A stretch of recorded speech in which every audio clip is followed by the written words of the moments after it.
Évangile de Jésus-Christ selon saint Matthieu, chapitre 5, versets 20 à 26. En ce temps-là, Jésus disait à ses disciples, « Je vous le dis, si votre justice ne surpasse pas celle des scribes et des pharisiens, vous n'entrerez pas dans le royaume des cieux.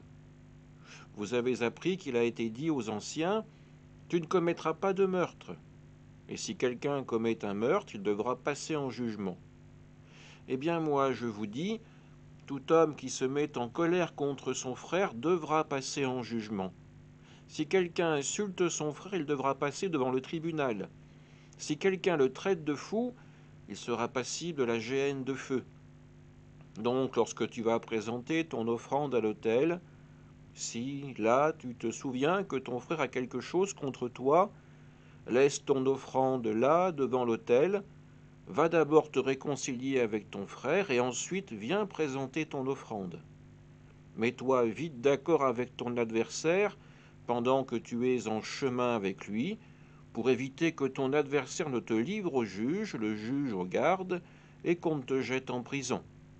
Amen, je te le dis, tu n'en sortiras pas avant d'avoir payé jusqu'au dernier sou. Acclamons la parole de Dieu. Dans cet évangile, Jésus nous montre tout d'abord la pédagogie dont Dieu a fait preuve envers les hommes.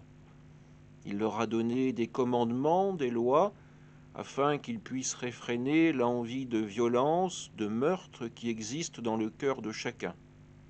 Il a essayé d'encadrer du mieux possible cet appétit de vengeance qui existe dans le cœur de l'homme.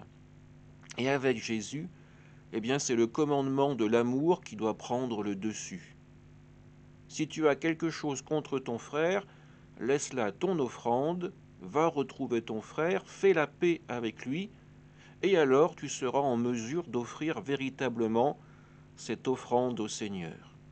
Bien souvent, nous nous approchons de la table de Dieu en ayant oublié cette invitation du Seigneur à d'abord faire régner une paix terrestre pour ensuite pouvoir bâtir tous ensemble le royaume de Dieu dans les cieux. Alors demandons au Seigneur la force de regarder en vérité ce qu'il y a dans nos cœurs, dans nos âmes, et en ce temps de carême, d'essayer, avec la force de l'Esprit, de le purifier. Amen.